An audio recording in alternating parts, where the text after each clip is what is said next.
સુરત શહેરમાં ગણેશ ઉત્સવની ધામધૂમપૂર્વક આગમન થઈ ગયા છે અને તહેવાર જ્યારે ચાલુ છે સાથે ઈદ મિલાદ પર્વ પણ મુસ્લિમો ઉજવી રહ્યા છે ત્યારે ખાસ સુરત શહેર પોલીસે શહેરમાં ભયજનક વ્યાજખોર અને બુટલેગર જેવા ગુનેગારોને પાસા હેઠળ ધકેલી દીધા છે। જી હા, બિલકુલ।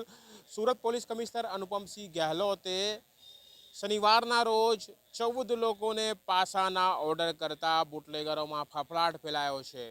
સાથે વ્યાજખોરો અને શહેરમાં ભયજનક અથવા ગુનેગારી ઇતિહાસ ધરાવતા લોકોને પણ પાસા હેઠળ ધકેલવામાં આવ્યા છે।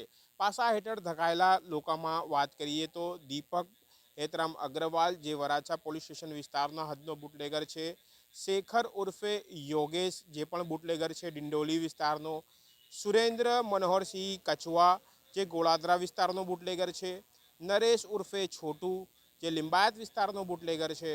આ સાથે આશાબેન ભાવેશ પાટવાણિયા, જે બુટલેગર છે કતારગામ વિસ્તારની, આકાશ ઉર્ફે બહોત હાળ, તે ભયજનક એટલે કે ગુનેગાર વ્યક્તિ છે। સુરત શહેરના ગોળાદરા અને ગોળાદરા વિસ્તારમાં ગુના નોંધાયા છે, જેના વિરુદ્ધ યશ ઉર્ફે મનીષ મનીયો, જેના વિરુદ્ધમાં જહાંગીરપુરા ઉમરા વિસ્તારમાં ગુના નોંધાયા છે।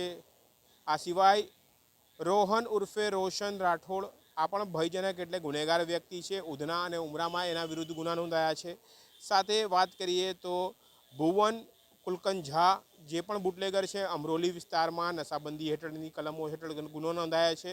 દીપક રામબરન યાદવ, જે છે બુટલેગર અમરોલી વિસ્તારનો, જયેશ ભગુ પટેલ, આ પણ સચિન વિસ્તારનો બુટલેગર છે। દિલીપ બાબુભાઈ બોદરા, જે નાણાં ધીરનાર એટલે કે વ્યાજખોર છે, જેના વિરુદ્ધમાં ચોક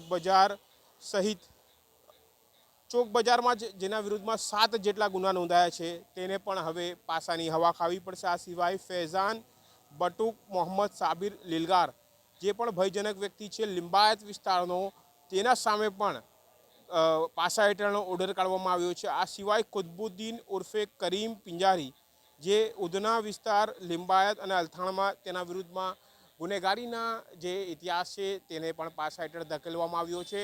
ટૂંકમાં અનુપમસિંહ ગહેલોતે તહેવારની સિઝનમાં કોઈ ગડબડ ના કરે એ માટે આવા ગુનેગારોને પાસા હેઠળ ધકેલી દીધા છે, જેથી સુરત શહેરમાં શાંતિ અને સુરક્ષા જળવાઈ રહે તે માટેના તેમના આ કદમ હાલ કહી શકાય કે ગુનેગારોમાં ફફડાટ ફેલાવનારા છે। કેમેરામેન ફૈજાન જારા સાથે કાદિર શેખ, કર્તવ્ય ગુજરાત ન્યૂઝ, સુરત।